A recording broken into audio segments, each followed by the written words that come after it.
मोहब्बत शान है मरकज़ी मुस्लिम लीग। बिस्मिल्लाहिर्रहमानिर्रहीम।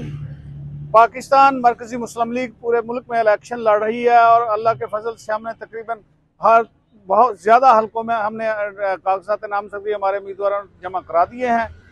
मैंने खुद हल्का 130 से ये कागजात जमा भी कराए हैं।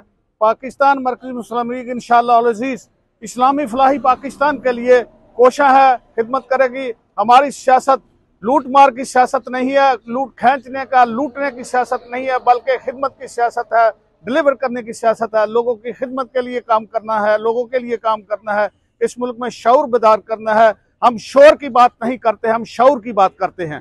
इंशाअल्लाह अल अज़ीज़ इस मुल्क में तरक्की तब्दीली शऊर के साथ होगी, खिदमत के साथ होगी और इंशाअल्लाह ये पाकिस्तान इस्लामी फलाही पाकिस्तान दुनिया में के नक्शे पर होगा। अस्सलाम वालेकुम वरहमतुल्लाहि वबरकातुहू।